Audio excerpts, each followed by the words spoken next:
Amen. Questa sera Essa noite, volevo portarvi un messaggio eu quero trazer uma mensagem su un argomento che è tutta la settimana che Dio mi sta ministrando di portare alla Chiesa oggi. sobre um argumento que é a semana inteira que Deus ministra o meu coração para trazer à igreja. E l'argomento è la mano di Dio. O argumento é a mão de Deus. Voglio chiedervi di aprire le vostre Bibbie nel libro di Giobbe, Quero pedir para vocês abrirem as vossas Bíblias no livro de Jó, al capitolo 2. capítulo 2.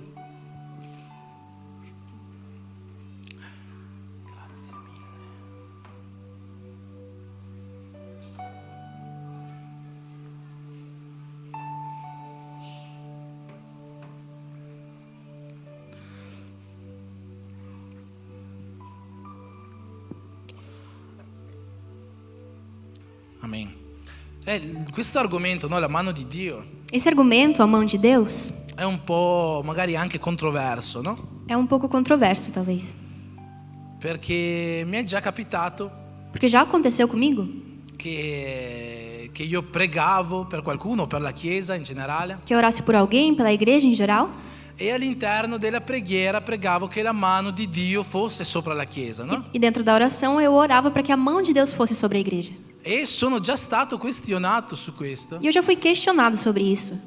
perché qualcuno pensava che quando io dicevo la mano di Dio deve essere sopra la Chiesa, no? Porque alguém pensava que quando eu dizia que a mão de Deus tem que estar sobre a igreja, Era una cosa brutta, era uma coisa feia. no? Era come un giudizio di Dio Era como um juízo de Deus e non una cosa bella, una benedizione, e não uma coisa bonita, uma bênção, come invece stavo chiedendo nella preghiera. como em vez eu estava pedindo na oração.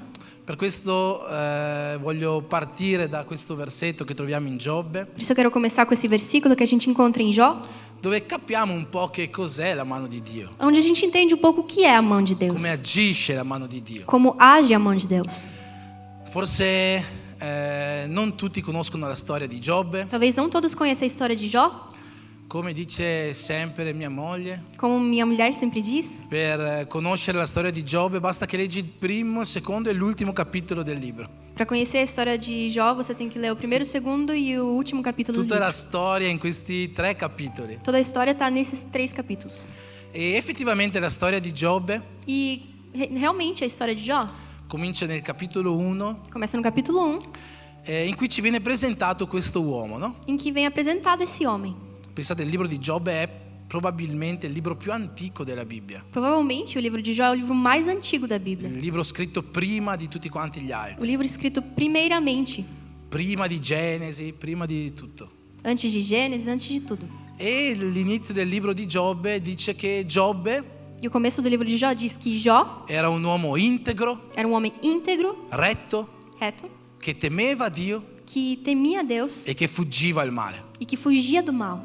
E era un uomo veramente benedetto da Dio. E era um homem realmente muito abençoado por Deus.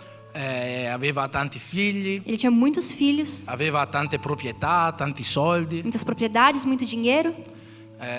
aveva una bella famiglia, insomma una bella vita. Tinha uma vida muito boa.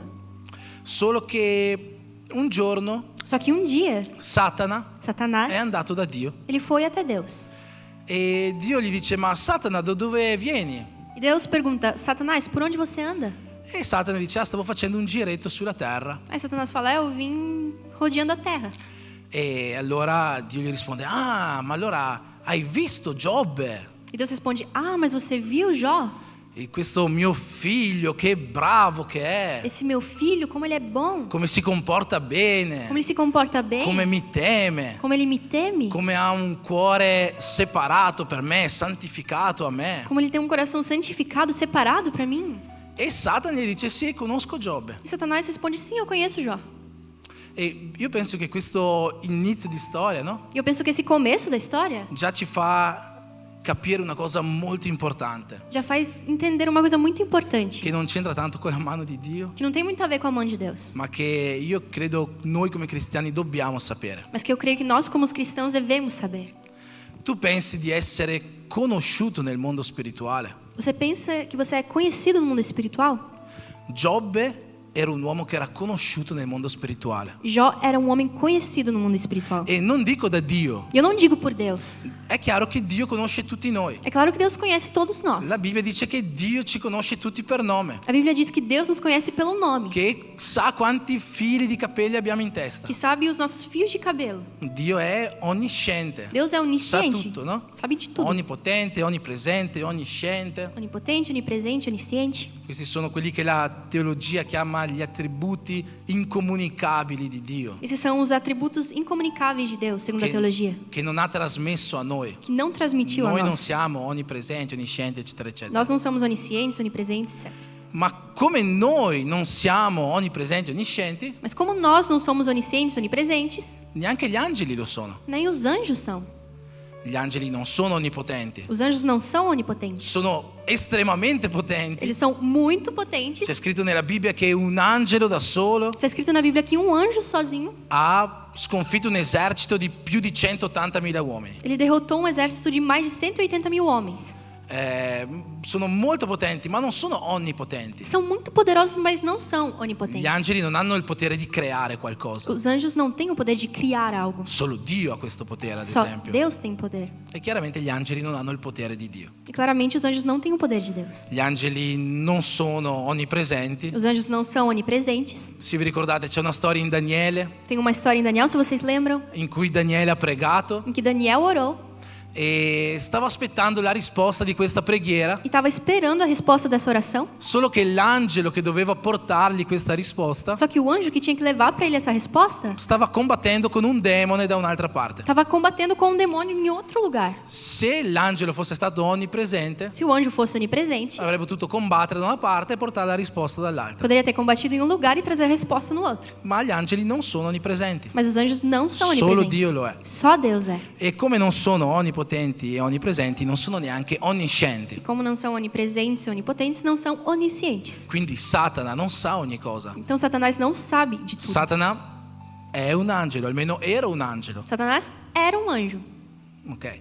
E non sanno ogni cosa. e não sabe de tudo. E quindi in che modo Satana poteva conoscere Giobbe? Então de que modo Satanás poderia conhecer Jó? Io credo che la risposta sia proprio in questo primo versetto del libro di Eu Giobbe. creio que a resposta está no primeiro versículo de Jó. Giobbe era un uomo integro, Jó era um homem íntegro, retto, reto, che temeva Dio que temia Deus e che fuggiva il male. e que fugia do mal. Quando noi abbiamo queste caratteristiche, Quando temos essas características, il mondo spirituale ci conosce. o mundo espiritual nos conhece. C'è un episodio in Atti degli Apostoli Tem um episódio em Atos dos Apóstolos in cui due uomini cercano di scacciare un demone. em que dois homens tentam afastar um demônio, repreender E um demônio. sapete cosa gli dice il demone a questi due uomini? Você sabe o que o demônio fala para esses dois homens? Gli dice: io Gesù so chi è. Eu sei quem é Jesus. E anche Paolo so chi è, l'apostolo Paolo. E eu conheço também o apóstolo Paulo. Ma voi non so chi voi siate. Mas vocês, eu não sei quem vocês são. E il demone ha picchiato questi due scacciatori di O demoni. demônio bateu nesses dois homens. Come mai i demoni chiaro, sappiamo perché i demoni conoscevano Gesù, no? A gente sabe porque os demônios conheciam Jesus. Ma come mai i demoni conoscevano Paolo? Mas como é que os demônios conheciam Paulo? Perché Paolo era un uomo integro, retto, Porque Paulo era um homem íntegro, reto, era un uomo che temeva Dio um homem que temia a Deus e che era santificato, e que era che santificado, fuggiva il male, que fugia do che mal, non divideva il suo cuore con nessun altro se non con Dio. que não dividia o seu coração com ninguém senão com Deus. In 2 Corinzi, al capitolo 7, Em 2 Coríntios, capítulo 7, c'è scritto: visto che noi abbiamo queste grandi promesse, já que nós temos essas grandes promessas, noi dobbiamo purificarci devemos nos purificar e dobbiamo santificarci nel timore di Dio. e nos santificar no temor de Deus. È Paolo che scrive queste parole. É Paulo que escreve essas Lui palavras. dice: dobbiamo Ele santificarci mesmo diz, devemos nos santificar nel timore di Dio. no temor de Deus. Dobbiamo essere tementi a Dio Devemos temer a Deus e fuggire il male. e fugir do mal, Santificarci. nos santificar. Paolo era un uomo di questo tipo. Paulo era um homem desse tipo. Lui stesso dice: siate miei imitatori, Ele mesmo diz, sei de meus imitadores, come io lo sono di Cristo. como eu sou de Cristo. E come Paolo, anche Giobbe era un uomo di questo tipo. E como Paulo também já era um homem desse tipo. Per questo i demoni conoscono Paolo Por isso os demônios conhecem Paulo e conoscono Giobbe. e conhecem Jó. Quindi se tu vuoi essere una persona conosciuta nel mondo spirituale, Então, se você quer ser uma pessoa conhecida no mundo espiritual, una persona che quando i demoni sentono il tuo nome iniziano a tremare, uma pessoas que quando os demônios escutam teu nome e começam a tremer, devi avere queste 4 caratteristiche: você tem que ter essas 4 características: integrità, integridade, rettitudine, retidão, temere Dio, temor a Deus fuggire il male, e fugir do mal. avere un cuore solo per Dio. Ter um coração somente para Deus. Questo è quello che Giobbe aveva. Isso é o que Jó tinha. Però Satana risponde a Dio, no? Mas Satanás responde a Deus E gli dice: è ovvio che Giobbe è così bravo. e fala: é óbvio que Jó é tão bom. Guarda tutto quello che gli hai dato. Olha tudo que você deu para ele. Proprietà, figli, tutta una bella vita. Propriedades, filhos, uma boa vida. È normale che è così bravo, É no? normal que ele é tão bom. Chiunque se viene benedetto così tanto da Dio si comporta benissimo. Qualquer um que é tão abençoado por Deus se comporta assim. E allora Dio Então Deus dice a Satana: guarda, facciamo così. fala para Satanás: vamos fazer assim. Puoi toccare nella vita di Giobbe Você pode tocar na vida de Jó. e vediamo se Giobbe E vamos- continuerà nella sua integrità. E vamos ver se Jó vai continuar na sua integridade. Questo versetto ci rivela una cosa fondamentale della nostra vita. Essa coisa nos revela uma coisa fundamental da nossa vida. Satana Satanás non può toccare. não pode tocar. Satana non può attaccare Satanás não pode atacar coloro che sono protetti dalla mano di Dio. aqueles que são protegidos pela mão de Deus. Se tu sei protetto da Dio, Se você é protegido por Deus, Satana non può farti niente. Satanás não pode fazer nada com Satana você. non può toccare la tua vita. Não pode tocar a tua vida. Satana non può scalfirti in nessun modo. Não pode te atingir de nenhum modo. Immaginati, per capire bene come funziona, no? Immagina te che sei dentro a una cupola. Para entender bem, imagina você dentro de uma cúpula. Quella cupola è la protezione, la mano di Dio sulla tua vita. Aquela cúpula, aquela bolha é a proteção de Deus, a mão de Deus na tua vida. E tu sei dentro. E você está dentro. E niente può entrare lì. E nada pode entrar ali. La Bibbia dice che noi abbiamo il sigillo dello Spirito Santo. A Bíblia diz que a gente tem o sigilo do Espírito Santo. Niente può entrare dentro. Nada pode entrar. Solo che fuori da questa cupola, Só que fora dessa bolha, dessa cúpula, la parola di Dio ci dice che c'è Satana a palavra de Deus nos diz que tem Satanás, che continua a girare intorno a questa cupola come un leone, que fica rodeando essa bolha, essa cúpula como um leão, aspettando che qualcuno metta il dito fuori dalla cupola esperando que alguém coloque o dedo para fora per poterlo prendere a sé. para poder pegar, tirar ele fora. Finché noi siamo sotto la protezione di Dio, Até quando nós somos debaixo da proteção de Deus, noi non temiamo nessun male. não tememos nenhum mal. Ma appena noi lasciamo una breccia a Satana, Mas a partir do momento que abrimos uma brecha para Satanás, scusa, mi ricordo le prime volte che venivi in chiesa, eu me lembro as primeiras vezes que eu vinha para a igreja, il culto era tutto in portoghese o culto era todo português, e non c'era la traduzione in italiano. não tinha tradução em italiano. E io sentivo sempre per questi predicatori, predicatrici, Eu ouvia sempre esses pregadores, pregadoras. io non capivo una parola, Eu não entendia uma palavra. solo una parola capivo. Só uma palavra. Brescia, Brescia, Brescia. Tutti diceva Brescia, Brescia, io pensavo alla città, no? Todo mundo falava brecha, eu pensava na cidade, brecha. Io pensavo, ma che cos'hanno tutti contro Brescia? Eu pensava, o que eles têm de mal contra a brecha? È una parola di Dio, non andare a Brescia. É uma palavra para eu não ir para brecha. Prima c'era fuggi da Lodebar, adesso c'è fuggi da Brescia. Antes tinha fuja de Lodebar, agora é fuja de brecha. Quindi se tu pensi di andare a Brescia, questa è una parola per le donne, non andate all'Ikea. Essa é uma palavra para as mulheres. Se você pensa em ir para brecha, não vá para a IKEA. A parte scherzi, se noi non possiamo lasciare brecce, non possiamo lasciare aperture in questa cupola Não podemos deixar brechas, aberturas nessa cúpula al nemico, para o inimigo. perché lui è lì che sta girando intorno. Porque ele está ali rodeando. E se noi lasciamo un'apertura, se noi usciamo un po' da questa protezione di Dio, Se a gente deixar uma abertura e sair dessa proteção de Deus, lui ci prenderà. ele vai nos pegar. E allora Satana tocca in Giobbe, Então Satanás toca Jó, perché come ho detto, finché noi siamo protetti da Dio, lui non ci può toccare, porque como diz, enquanto a gente está protegido por Deus, Satanás não pode nos tocar. almeno che Dio non glielo permetta, Se Deus não permitir, per provare la nostra vita. para provar a nossa vida. Dio permette a Satana di toccare nella vita di Giobbe Deus permite a Satanás de tocar na vida de Jó. e in poco tempo Giobbe perde tutto quello che ha. Em pouco tempo ele perde tudo que tinha. Gli muore la famiglia, perde tutti i suoi averi, Morre a família, ele perde os seus bens, resta malato, delle malattie bruttissime, fica doente, doenças feias, finché sua moglie anche, no? até que até sua mulher Gli dice, dai basta Giobbe, abbandona questo Dio fala para ele: para, Jó, abandona esse Deus e muori, e morre, perché in queste condizioni qua non puoi più vivere. porque nessas condições você não pode mais viver. E allora finalmente andiamo a leggere il versetto che ormai Giacomo sarà stufo di Então lasciarla vamos dietro. colocar o versículo. Giobbe risponde così a sua moglie: tu parli da donna insensata. Abbiamo accettato il bene dalla mano di Dio e rifiuteremo di accettare il male? In tutto questo Giobbe non peccò con le sue labbra. Jó respondeu: você fala como uma mulher insensata. Aceitaremos da mão de Deus apenas as coisas boas e nunca o mal? Em tudo isso, Jó não pecou com seus lábios.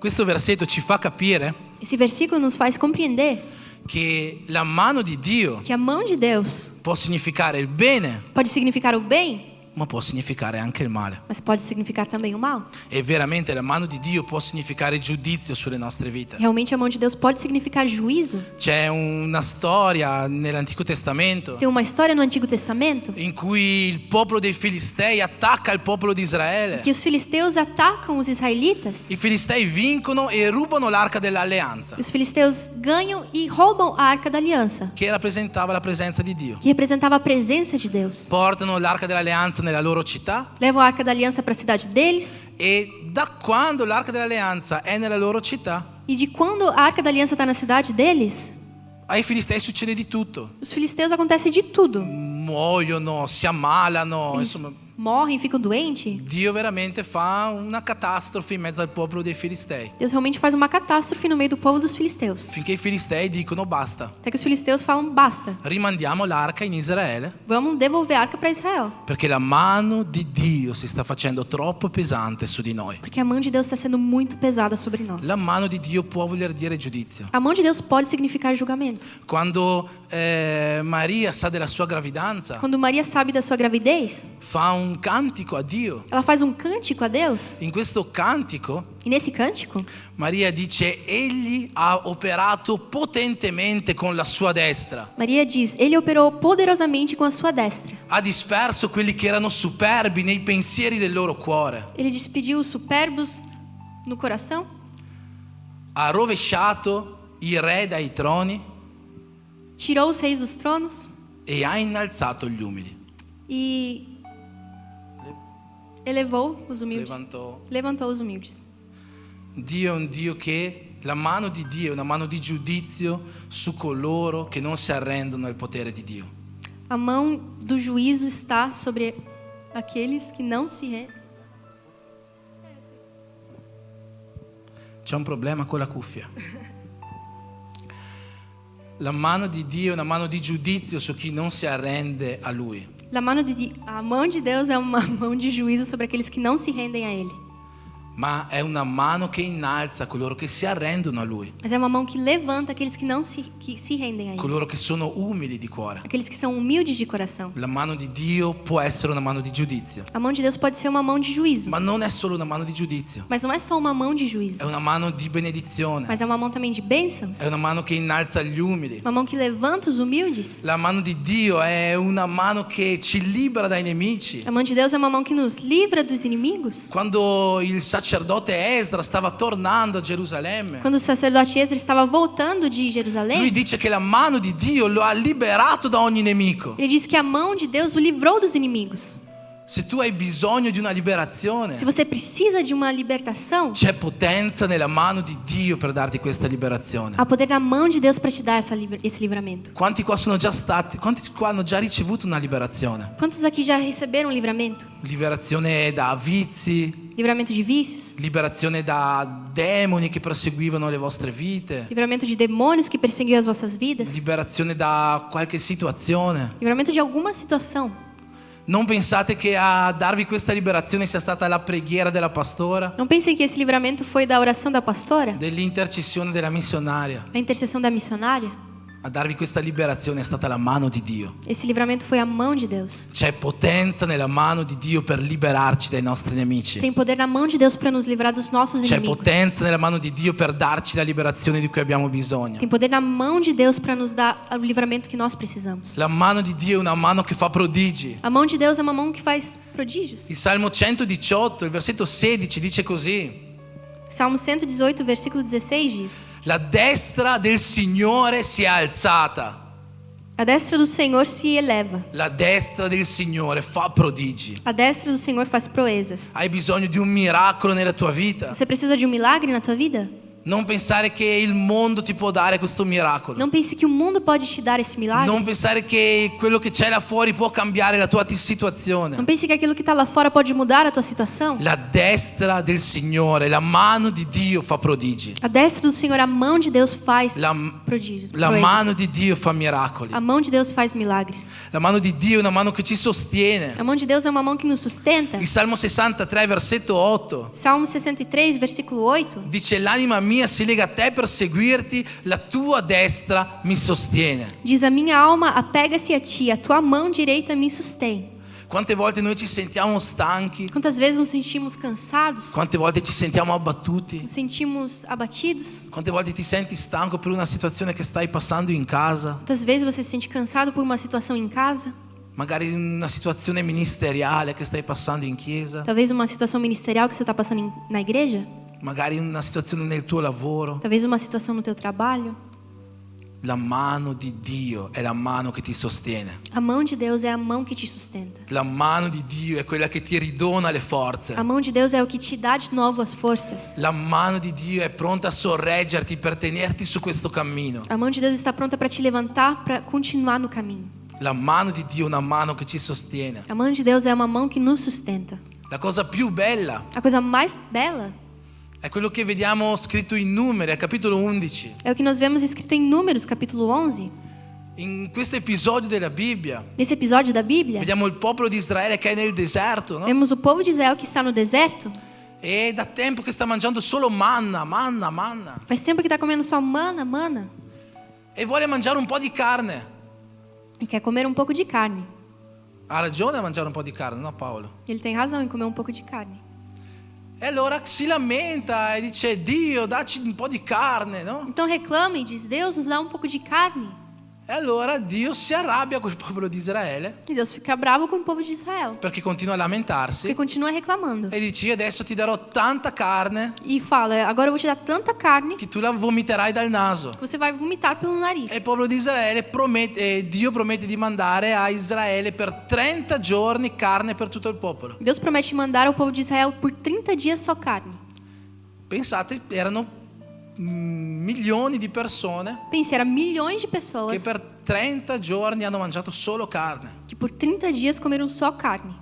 E quando ha fatto questa promessa Dio, no? E quando fez essa promessa, Deus, Mosè ha detto: ma Dio, sei sicuro? Moisés falou: Deus, você tem certeza? Questo popolo è grandissimo. Esse povo é enorme. Siamo 600.000 solo di uomini con più di 20 anni. Somos 600 mil somente com homens de 20 anos. Più le donne, i bambini. Mais homens, mais mulheres e crianças. Sei sicuro che ce la farai a mandare così tanta carne per un mese intero? Tem certeza que vai conseguir mandar tanta carne por um mês inteiro? Sapete cosa gli ha risposto Dio? Sabe o que Deus respondeu?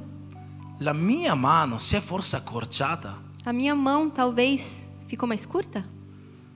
Voi pensate che la mano di Dio si sia accorciata sulla vostra vita? Vocês pensam que a mão de Deus ficou mais curta na vossa vida? Pensate che la mano che ha fatto aprire il Mar Rosso Vocês pensam que a mão que abriu o Mar Vermelho non abbia più la potenza per risolvere la situazione nella tua vita? não tenha mais o poder para resolver a situação da vida? de Pensate che vocês? la mano che ha fatto risuscitare Lazzaro Vocês pensam que a mão que fez ressuscitar Lázaro non abbia la potenza di curare la malattia che hai não oggi? tenha mais o poder para curar a doença que você tem hoje?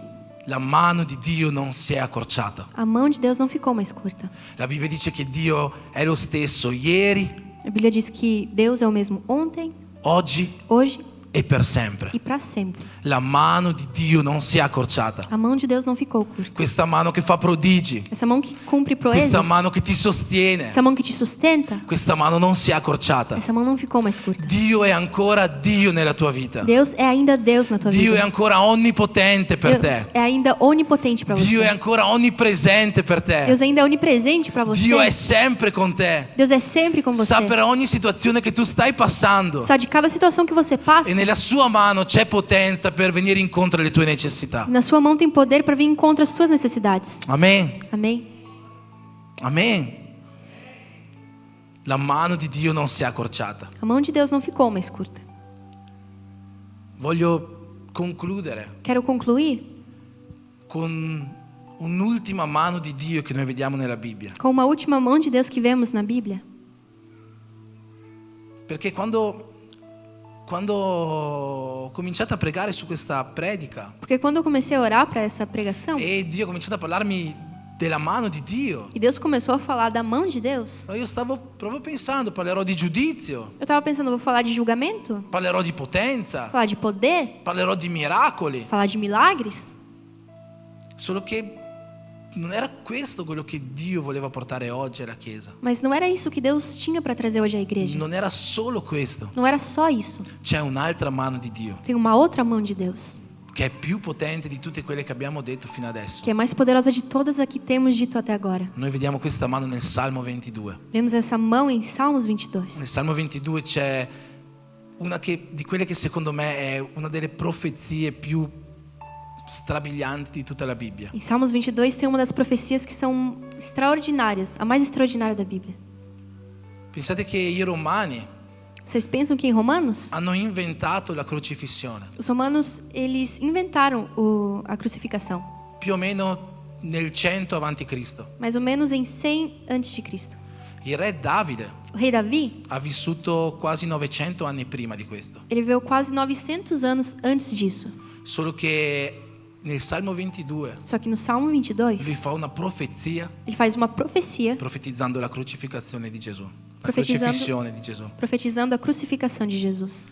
Salmo 22 versetto 16 dice così: poiché cani mi hanno circondato, una folla di malfattori mi hanno attorniato, mi hanno forato le mani e i piedi.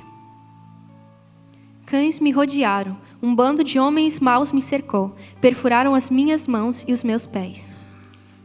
L'ultima mano che noi dobbiamo ricordare A última mão que devemos lembrar di Dio de Deus è quella ferita, é aquela ferida.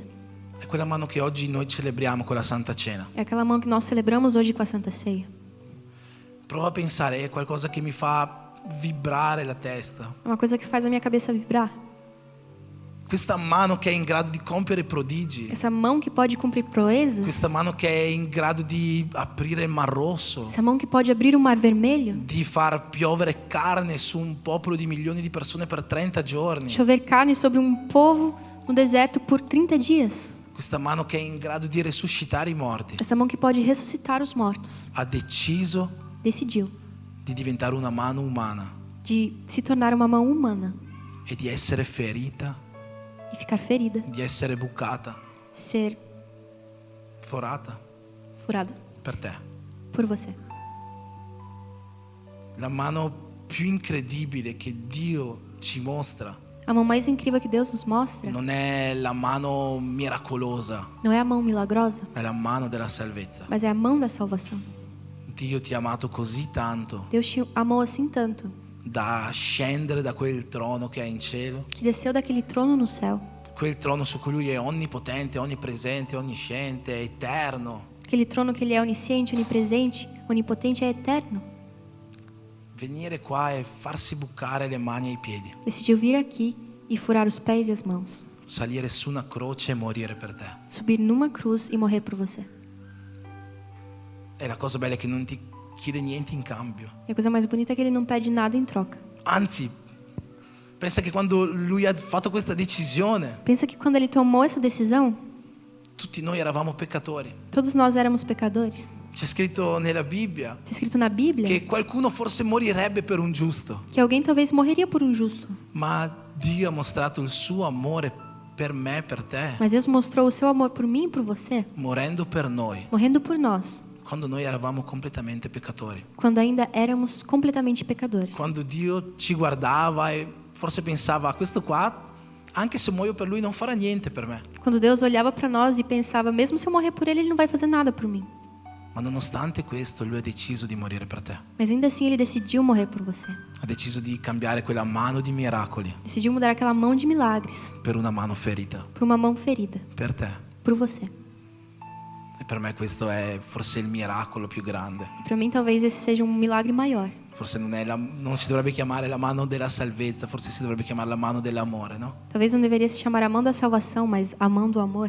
E oggi siamo qua per celebrare questa mano, E hoje estamos aqui para celebrar essa mão, per celebrare questo sacrificio che lui ha fatto per noi. para celebrar esse sacrifício que ele fez por nós. Un sacrificio per il quale non ha chiesto niente in cambio, Um sacrifício pelo qual ele não pediu nada em troca, ma che attraverso di questo noi oggi abbiamo la possibilità della salvezza. mas que através disso hoje nós temos a possibilidade da salvação. Tante volte quando si parla di questo sacrificio di Gesù, no? Muitas vezes quando se fala do sacrifício de Jesus, Forse non ci rendiamo bene conto talvez a gente não entende completamente di quello che veramente è, do que realmente é, di quanto veramente lui possa aver sofferto. de quanto de verdade ele sofreu. Ci sono tante storie che noi sentiamo Tem tantas histórias que a gente ouve che ci fanno capire meglio questa situazione, no? que nos faz entender melhor essa situação. Proprio questa settimana ho visto una di queste storie. Essa semana eu vi uma dessas histórias. Era una storia che avevo già sentito ancora ai tempi del Brescia, Era uma história que eu ouvi ainda no tempo do Brecha, anni e anni fa. E proprio questa settimana mi è capitato di sentirla di nuovo. anos atrás, e próprio essa semana eu escutei de novo. E questa storia parla di un re, E essa história fala de um rei, probabilmente molti di voi già la sanno, no? talvez você já conhece ela, Che era re di un posto in cui c'erano molti ladri. e ele era rei de um lugar onde tinha muito ladrão. E allora questo re per venire incontro a questo problema E esse rei, para vir em contra o problema, ha messo una legge ele colocou uma lei che chiunque era sorpreso a rubare que todos que fossem pegos a roubar gli avrebbero cavato gli occhi. teria cavado os olhos. E ha funzionato, da quel momento non c'è stato più nessun furto, E funcionou. Daquele momento não teve mais nenhum roubo. finché un giorno Até que um dia arrivano le guardie al palazzo del re chegam os guardas no palácio do rei, e gli dicono: re, c'è stato un furto. dizem: rei, teve um roubo.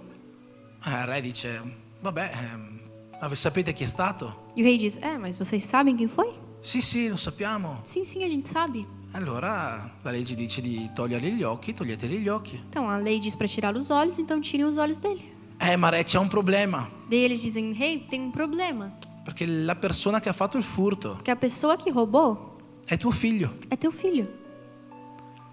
Pensate, no, re Pensa no rei si trova in questa situazione. que está nessa situação. La legge che lui aveva messo A lei que ele mesmo colocou diceva che avrebbe dovuto togliere gli occhi a suo figlio, dizia que ele tinha que tirar os olhos do seu filho. ma lui non voleva. Mas ele não queria. E pensate, no, il figlio andava da lui: no, papà, non togliermi gli occhi. Pensa, o filho ia até o pai: não, pai, por favor, não tira meus olhos. Quanti qua hanno figli? Quantos aqui têm filhos? Cosa avreste fatto voi? O que vocês fariam? Avreste tolto gli occhi a vostro figlio Vocês teriam tirado os olhos dos seus filhos? o avreste trasgredito la legge? Ou teria transgredido a lei? Questo re qua Esse rei, ha detto così: ele disse: la legge prevede a lei diz che per un furto que por um furto, bisogna roubo, pagare con 2 occhi. tem que pagar com 2 olhos. Allora togliete i miei. Então, tirem os meus. Il papà si è sacrificato per il figlio, O no? pai se sacrificou pelo filho. Questo è quello che Gesù ha fatto per noi. Isso é o que Jesus fez por nós. Dio ha guardato verso di noi Deus olhou para nós, che eravamo peccatori, nós que éramos pecadores. e secondo la legge E segundo a lei di Dio, de Deus, noi saremmo dovuti morire, nós deveríamos morrer. ma lui ha deciso di pagare il prezzo per noi. Mas ele decidiu pagar o preço por nós. Non si è tolto gli occhi, Ele não tirou os olhos. è salito su una croce. Ele subiu numa cruz. E non l'ha fatto per ricevere qualcosa in cambio, no? E não fez para receber algo em troca. Non è che il re ha detto: figlio, adesso che mi sono tolto gli occhi per te, Não é que o rei diz: filho, agora que eu tirei os olhos por você, tu devi impararti tutta la legge che ho scritto a memoria, você tem que aprender a lei de cor. tu devi venire 5-6 ore al giorno a parlare con me, Tem que ver 5, 6 horas por dia para conversar o comigo? devi fare altre cose. Tem que fazer outras coisas. Il padre, il re lo ha fatto per amore. O pai, o rei, fez por amor. Allo stesso modo Dio lo ha fatto per amore. E do mesmo jeito, Deus fez por amor. Dio non ti dice io sono morto per te, Deus não te diz, eu morri por você. allora devi impararti tutta la Bibbia a memoria. Então você tem que aprender a Bíblia inteira de cor. Devi pregare 5-6 ore al giorno. Tem que orar 5, 6 horas por dia. Devi digiunare 15 giorni al mese. Tem que jejuar 15 dias por mês. Dio non ti chiede niente di tutto questo. Deus não te pede nada de tudo isso. Dio l'ha fatto solo per amore a te. Deus fez só por amor a você. Lui è sceso sulla terra, Ele desceu na terra, sapendo sabendo che il suo popolo non l'avrebbe accettato. que o seu povo não iria aceitá-lo. Ma quello che c'è scritto sulla parola Mas o que está escrito na palavra è che tutti coloro é que todos aqueles che lo ricevono que o recebem avranno il diritto di essere chiamati figli di Dio, terão o direito de ser chamado filhos de Deus, senza fare niente in cambio. sem fazer nada em troca. Ma io penso una cosa, Mas eu penso uma coisa, che tutto il mondo todo mundo dovrebbe conoscere questo amore. deveria conhecer esse amor.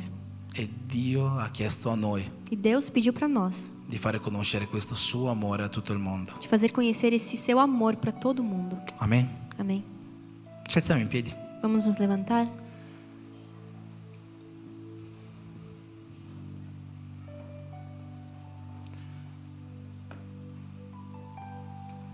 Questa sera noi celebriamo la Santa Cena. Essa noite a gente celebra a Santa Ceia.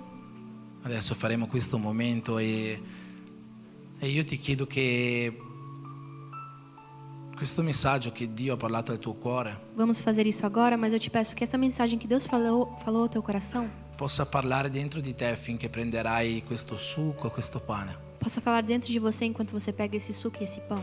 Che questa mano, Que essa mão, che è la mano della ferita, que é a mão da ferida, che è la mano della salvezza, che è la mano dell'amore, a mão da salvação, a mão do amor, possono essere dentro di te, possa ser dentro de você, ricordarti in ogni istante para te lembrar a cada instante dell'amore che Dio prova per te. do amor que Deus sente por você.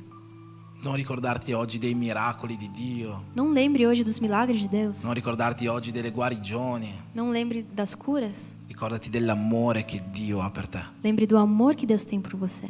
Dio ti ama Deus te ama così tanto Te ama assim tanto che ha donato suo figlio per te, que doou o seu filho por você. perché se tu credi in Lui Porque se você acredita nele, non morirai, você não vai morrer, ma avrai vita eterna. mas você vai ter vida eterna. Amen. Amém. Amen. Padre, vogliamo ringraziarti, Signore. Io ti prego, Signore, nel nome di Gesù, che questo messaggio possa aver toccato il cuore, Dio, di ogni persona qua presente. Ti chiedo, Signore, che ognuno di noi possa sempre ricordarsi di questo tuo amore, questo amore infinito che tu hai per noi, questo amore che ha fatto sì che tu scendessi dal tuo trono di gloria, venissi in mezzo a noi, ti facessi carne e per noi salissi su quella croce. Oggi noi ricorderemo tutto questo, celebreremo tutto questo, Dio, ma io ti chiedo che non sia solo questo momento. Io ti chiedo che ogni istante, ogni secondo della nostra vita noi possiamo ricordarci non solo di ciò che tu hai fatto, ma di quanto tu ci ami. Io ti prego per questo, nel nome di Gesù. Amen.